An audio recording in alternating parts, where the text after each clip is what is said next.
Hello, my name is Caoimhe Hickey. I work for Geological Survey of Ireland, and I'm here to talk to you today about the story of the catchments. So my colleague Paul just gave a great presentation there about the monitoring stations, the borehole monitoring stations looking at groundwater. But I now want to take a step back and say, well, why are we looking at groundwater? What is the significance of groundwater and hydrogeology and geology in general? Well, we all know about the catchment and what it looks like and how water cycles around the catchment, but there's often a forgotten pathway, which is the groundwater pathway. And one of the key strengths of this catchment care project, I feel, is that there's great emphasis on the groundwater pathway with the installation of a new network of more than 50 groundwater monitoring sites. So let's have a look at the catchments. So the three catchment care catchments are three cross-border catchments. They were chosen because the water bodies are failing to achieve good ecological status under the Water Framework Directive. So you can see some of the river bodies there and the status of them, but there's also groundwater bodies and lake water bodies, and some of these are also failing. So these are to be the focus of the water quality improvement projects, but they're also to be the focus of the groundwater monitoring stations. And some partners have included other catchments, such as the Derg catchment that Paul talked about before. So I just want to give you a brief introduction to the geology of the catchments. So the geology encompasses the whole geological timescale in Ireland. So you can see here, we've got Precambrian rocks, very, very old rocks, as old as the Earth itself, right up to present day sediments. And if we look at the geology of the Finn and the Derg catchment, which are over here, the Finn and the Derg catchment have Precambrian rocks, so some of those really, really old rocks. They're underlain by Precambrian rocks. The Blackwater then is more mixed. It's got old Ordovician and Silurian material, right up to Carboniferous, which is these two periods here, Carboniferous limestones, sandstones and shales, and up to the Triassic sandstones, which are quite a young, relatively young sandstone, and some Paleogene mudstones. The Arnie catchment then is different again, and it's nearly all wholly Carboniferous rocks. So you might say, why is that important? Well, the geology obviously influences the hydrogeology and how water flows within these rocks. So we have two conceptual models here. Paul spoke about conceptual models. So here we can see two kind of end-member conceptual models. So on the left, we've got what might be a poorly productive bedrock aquifer. And in this case, there's not a lot of openings and cracks for the water to get into the aquifer or under the ground. So here we maybe have a weathered zone at the top of the rock, a shallow subsurface pathway. So the pathways are shallow and they're very short. So the groundwater gets in and pops out again. So as rain falls on the land, some of it runs off, some of it's taken up by trees and evapotranspiration. And what's left we call groundwater recharge or potential recharge. And in this case, in a poor aquifer, there just isn't enough space or openings to take this recharge. And so some of it gets rejected.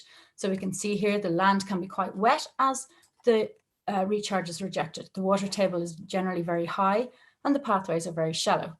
And again, in these kind of aquifers, there's very little deeper flow. Moving on then to a regionally important aquifer. These are the kind of better aquifers. This is kind of the best example. We've got lots of interconnected fractures and fissures.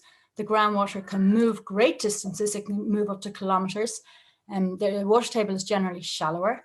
And the aquifer can take a lot of the recharge, and therefore they're quite well drained. Obviously, this depends on the overlying material as well. So they're kind of the conceptual models. I mentioned the flow is within cracks and crevices in the rock itself, fractured rock. And in some cases, we have sand and gravel material overlying the bedrock. And here, the water can move in between the individual grains in the aquifer itself. And in some very young rocks, such as this Sherwood sandstone found in Northern Ireland in the Blackwater catchment, we do have some kind of intergranular flow. But in general, all the flow is in the cracks and crevices in the rocks. So I'll move on to the catchments then. We'll have a quick look at the geology and what it means for the Finn catchment. I know that you won't be able to understand the geology there at all, but I just wanted to show you how the topography is very much reflecting the geology of the catchments. So again, the uplands here in the Finn, They are the Blue Stack Mountains, and you can see that they are a reflection of the hard, weathered, resistant rocks up here. So we've got the granites, the red material is granites, and the rest of it is quartzite. Quartzite is a metamorphic rock, so it's kind of baked and very, very solid, dense, hard rock, very resistant to erosion. And of course, the topography then influences the rivers and the form of the actual catchments themselves. And again, it might be no surprise to look at the hydrogeology of the fin. Because of the very old rocks and that don't have very many fractures and openings, we can see that a lot of the the aquifers are poor.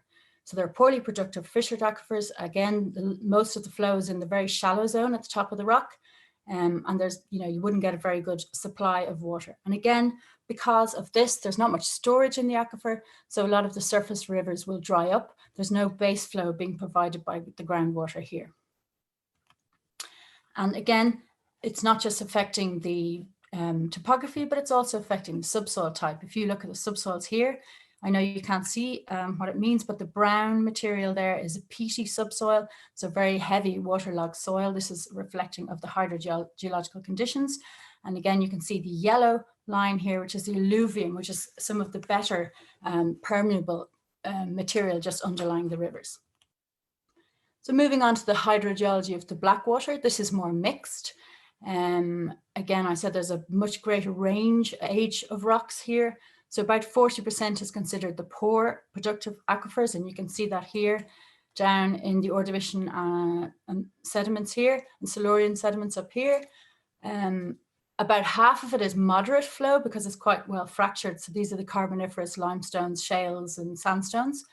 And about 10% then is considered the best aquifers, the regionally important aquifers.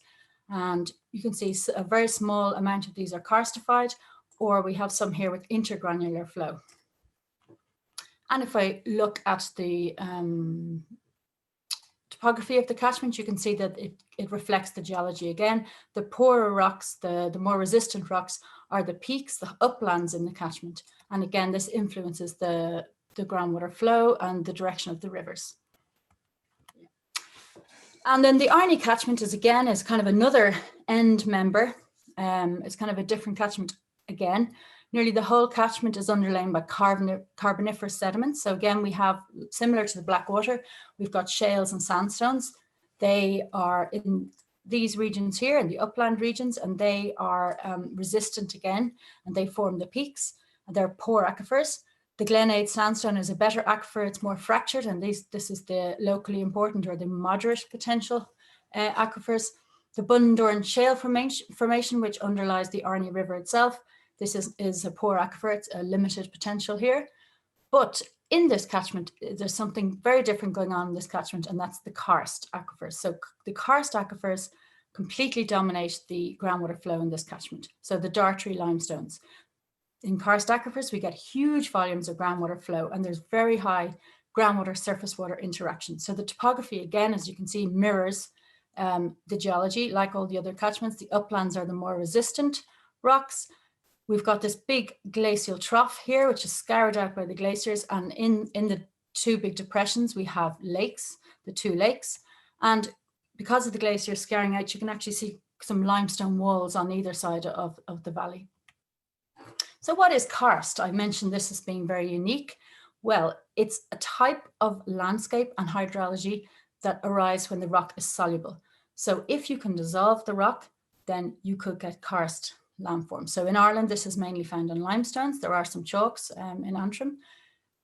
So it's the kind of landform you might have heard, landscapes you might have heard of with sinkholes, caves, enclosed depressions, that kind of thing, disappearing streams and springs. So we're talking about something like this, which is a kind of distributed fracture flow. As this gets karstified, you get very much localized flow. So what it does to flow is the groundwater flow is more localized in fissures and conduits. It becomes more organized and focused on large springs. Because of this, the flow velocities are very high. It's flowing in basically in caves or conduits underground. And tracing work in the Arnie has shown that the groundwater can move kilometers per day. And obviously this has huge implications for any pollution incidences, or if we're doing measures as well. The filtration of impurities is basically hardly any. And again, for the first time now, we now have to think of groundwater as being a potential pathway for phosphorus through karst, because normally the overlying material, the clay soils and so on, won't allow phosphorus to pass through. But if we have a system that is bypassing these overlying materials, then phosphorus can be carried in the groundwater. So in karst, you must think about that.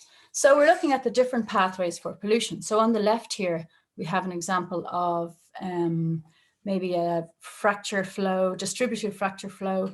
If we've got some pollution happening here, we can see that it's moving diffusely down towards the river or stream. It could take maybe years or even decades for the groundwater to move from the surface down to the river or stream. And again, that has implications for measures and how quickly the measures are going to take effect. And on the right-hand side here, we have maybe a karst environment, very rapid flow rates. The flow and therefore any potential pollution is very localized, and it can get to the stream or river very, very rapidly within days. And in karst environments, we have to be careful of microbial pollution as well as a big issue.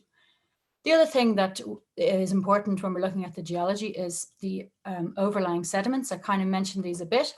So if we have no overlying sediments and rock is at the surface, we can see that maybe if we have a slurry tank here leaking, the pathway then is groundwater and it's going to get to the river or stream. If we have thick overlying sediments, that is protecting the groundwater and it's not going to get to the river or stream.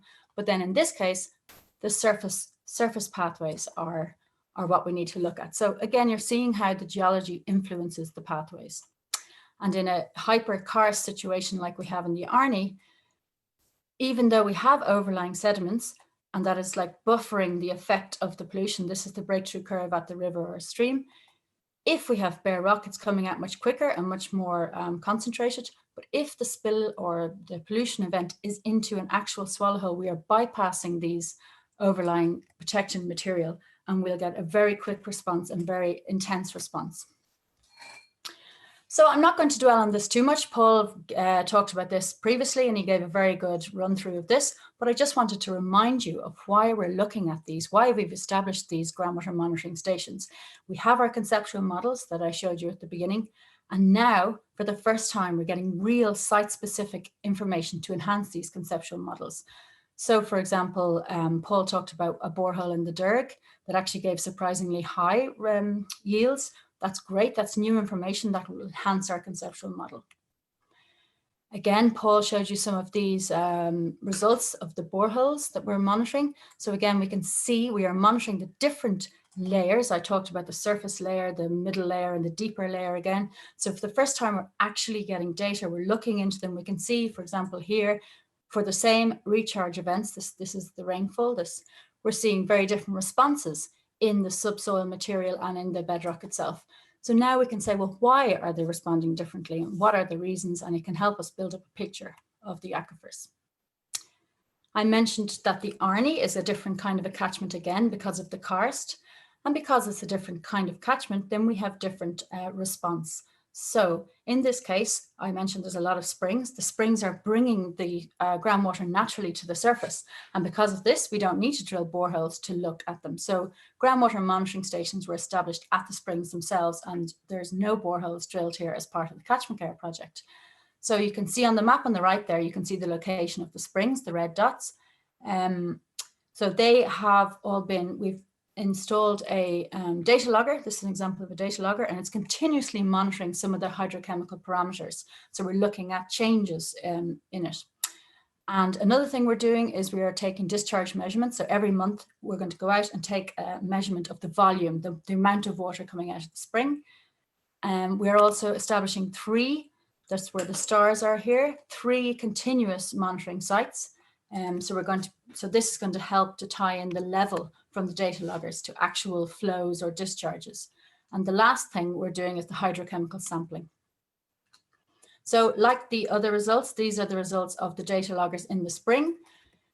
We're looking at temperature, the level of the spring, and conductivity. So electrical conductivity is basically measuring the amount of minerals in the water itself. So the longer the water is in contact with the rock, the more minerals it can dissolve into the water.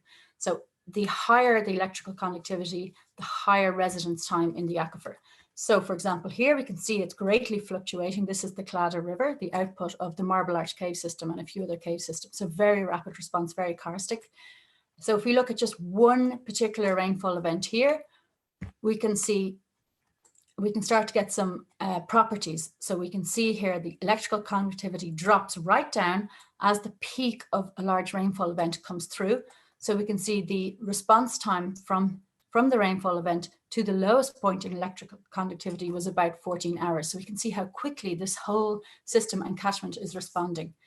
Again, if we were to draw, if we were to draw this, there's been a few more rainfall events, but if we were to kind of draw that up for one single rainfall event, we'll see that the whole system kind of recovers in more or less 5 days. So again, we get recovery times. So this is really critical information. I mentioned the groundwater chemistry monitoring. This is happening in all 3 catchments. So we are monitoring 50 boreholes and 12 springs in total. The first round has happened late last year, and obviously COVID, then we couldn't do the second round. So it's actually happening next week. And as I said, this is the first time groundwater has been monitored in some of these areas. So it's really important. Paul showed you some of the results, but I'm just going to focus on the Arnie in this. So you can see here, these are the calcium bicarbonate spring, the cluster. That there's no surprise that it's got a high calcium bicarbonate in the limestone, but you can see 2 springs here that are very different. And these are springs that are actually not in the limestone. They're up on the shales and sandstones. So they're different, which is great because it's being picked out. So for the first time, we can kind of fingerprint the groundwater and see what's naturally occurring in it. And also if there's any human influences in it. So Paul talked about how the groundwater in the other 2 catchments, the Derg and the Finn, is kind of maybe diluting some of the anthropogenic effects. But in this case, maybe some of the pollutants are being picked up in the groundwater. So in the Arnie catchment, 42% of the springs actually had exceedances for ammonia, so high levels of ammonia. So now we need to look at this and work out what's naturally occurring from the bedrock itself, or what is actually man-made or influenced. So summary then, the geology underpins all aspects of the catchment, from the subsoils to the shape of the catchment to even the direction of the water, the river's flow. The 3 catchments are very different. The groundwater investigations helps build a picture of conceptual model for the subsurface and the surface pathways, and also subsurface pathways and also the surface pathways. So the continuous and spot monitoring helps fingerprint the groundwater regime, both the natural and the human influences.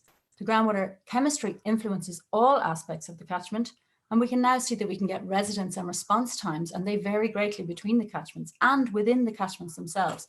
So you can see in this diagram here that there's different geology as you move down through the catchment. Not all the catchments are the same. So they vary between catchments and within the catchments. And this obviously has great influence on the type and impact of water quality improvement measures. Thank you.